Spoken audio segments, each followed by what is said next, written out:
Hi, I'm John, the owner of Lucid Studios, and I'm coming to you from inside the internet to cover some of the most common threats and challenges faced by digitally minded individuals today, such as you and me. At Lucid Studios, we're more than just a marketing agency. We care deeply about your online privacy and security because on social media and on the internet, a threat to one is a threat to all of us. The world is full of cyber threats, and reported cybercrime incidents have been on the rise since the onset of the pandemic.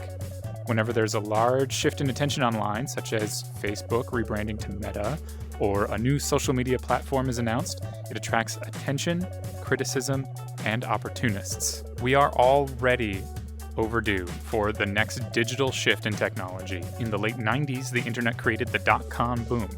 In 2007, we saw the smartphone boom. And we are now approaching what many people are calling the productivity boom, fueled by post-pandemic insights and the restructuring of the US economy. So what makes things more complicated is this shift in recent years that companies are doing to digital assistance, such as chat support, allowing you to reach someone on the phone easily anymore. And we're removing the human element of response, compassion, and care when it comes to providing training and support for all of these new platforms.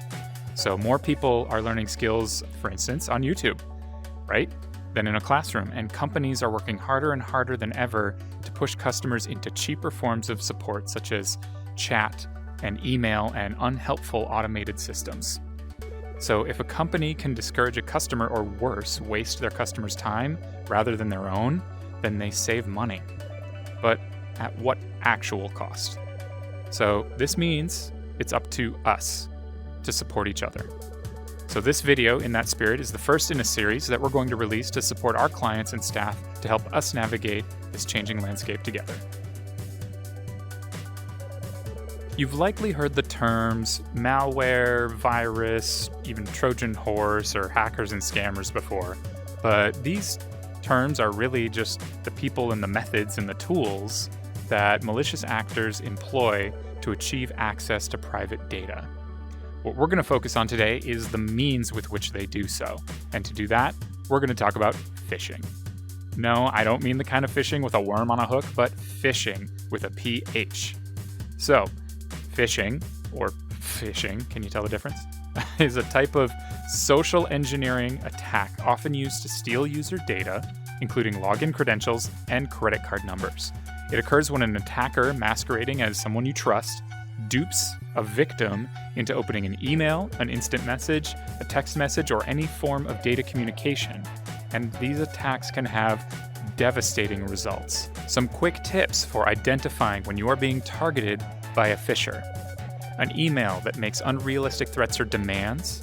Intimidation is a common tactic for phishing scams.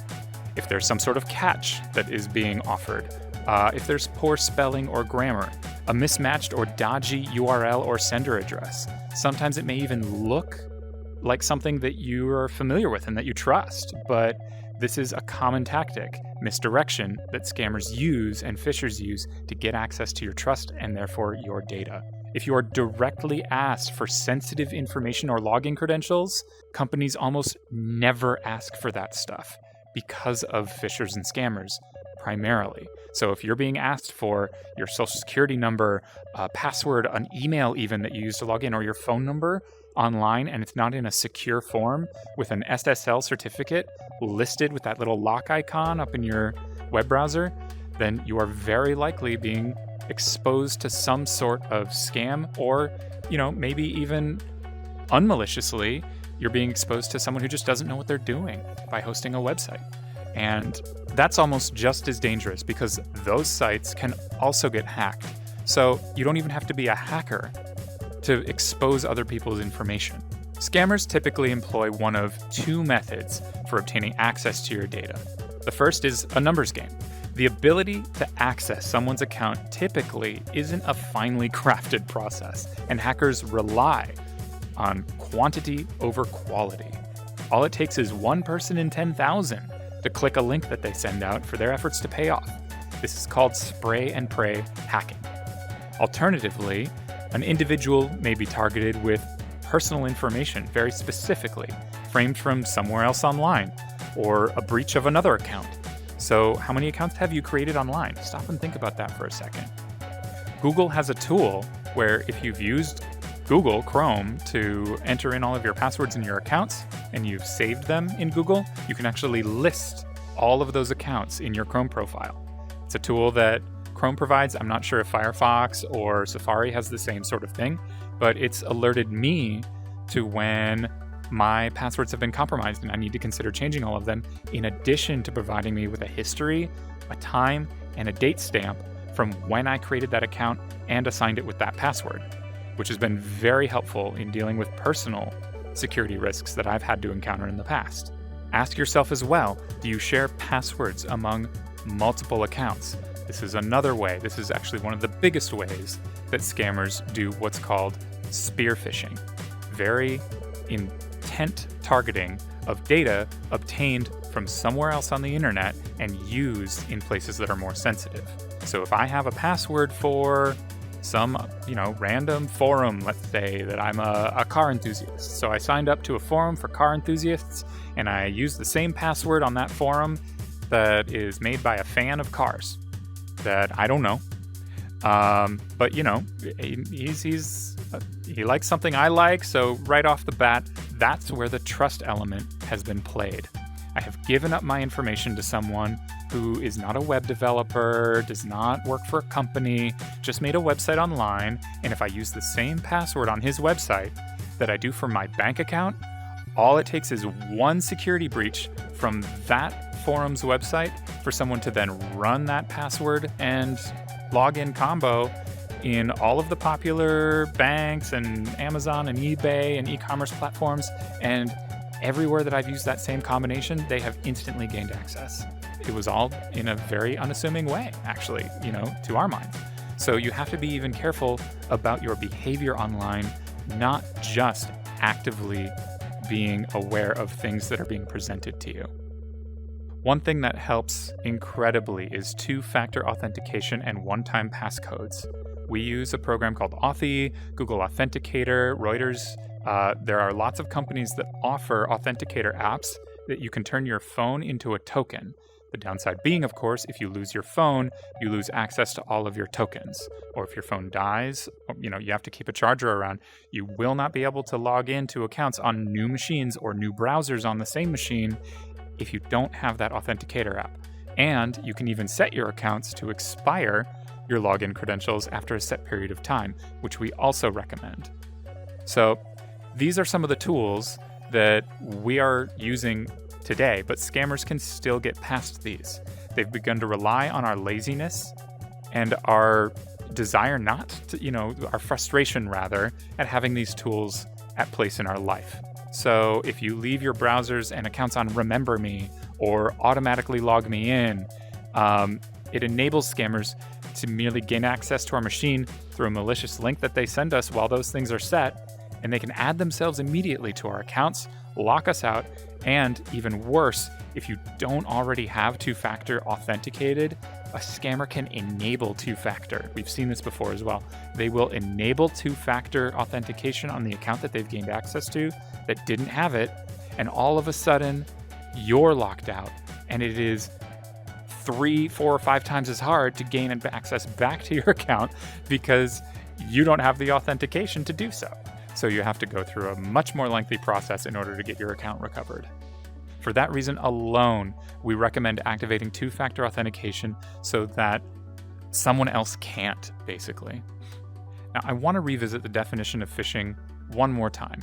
So phishing, by definition, is a type of social engineering. Social engineering. What a fancy term, right? It sounds like we should be in a classroom. Well, virtually anyway, here we are. But social engineering is a concept as old as humanity itself. It's how humans get what we want from each other. And we've become very good at it over the years.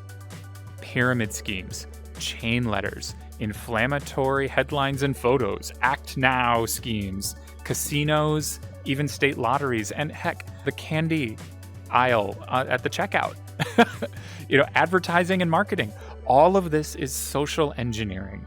We have to understand when it's at play in our lives, because we're being bombarded with so much social engineering on a daily basis that it can get lost in the noise. If a deal seems too good to be true, then it often is, and it only takes seconds to spot a malicious actor online if you know what to look for. Most digital companies now treat cybersecurity very seriously, and they should. And, they help us with blogs and statements and email updates that help keep them also protected from liability in the case of cyber attacks and bad behavior online. We highly recommend, at the very minimum, installing malware and spyware software, logging off and powering down machines when not in use, and keeping a written copy of your passwords somewhere safe is highly recommended, as well as not using the same password as we mentioned earlier for multiple accounts spread across the internet. Make sure you know who your sender is when you receive something online. Social engineering relies on our primal responses to common things such as fear, panic, or temptation. The fear of missing out, or that you need to act now, or something bad is going to happen. This is our last attempt at reaching you, or, last day before we take action, things like that. The inducement of panic to an alarming statement or an outrageous claim. Your computer is at risk. We've detected 3 viruses on your machine. Last chance, act now. Starting to see some similarities? The temptation to do something that is too good to be true, such as an item priced way below its actual value, or women flirting with you out of nowhere, man. I've seen it happen. Text messages are becoming an increasing platform of attention for hackers and scammers right now.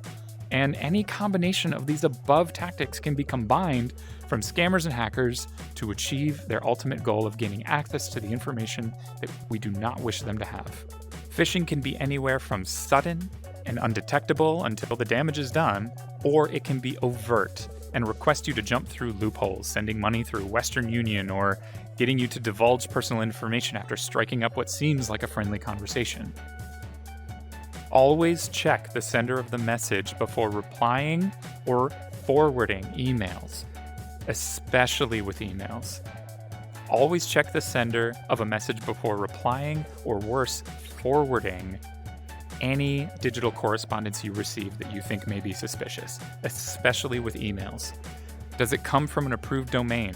Companies, again, will never ask you for personal or identifying information, especially via email. It's against the law. If an email comes from gubadabadugada at salesforce.gubadagadegada.cfgko, then that is a clear sign that the message is coming from someone malicious. Large companies pay really good money to protect their domain names, so it's becoming harder and harder for hackers to obtain access to them. Many companies publish these lists of the domains they own, and all the website traffic and emails will contain those domains. That's how domains and emails work.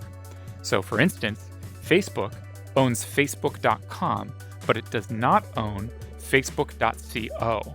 So if you get an email from someone at facebook.co, it's a scam. Remember, cybersecurity measures should embrace all internet activity and not just data or hardware. So you can buy the fanciest, most expensive firewall, and you can buy the best, most secure router, and you can have encryption head to toe on your entire building's IT system. And all it takes is one person giving away the key in order for someone to gain access and get past all of those countermeasures. So what else can we do to protect ourselves and others besides being wary of all of the above? Well, according to the recently published CMMC guidelines released by the Department of Defense, and that stands for Cybersecurity Maturity Model Certification. It's a brand new program that came out in September of 2020 that is primarily targeted for government contractors and people that are doing business with government entities. We at Lucid use that model as a means for determining our cybersecurity platforms. Is it a little overkill? Yes. Do we care? No. According to the Department of Defense, the best practices for cybersecurity rest in actual physical practices and training.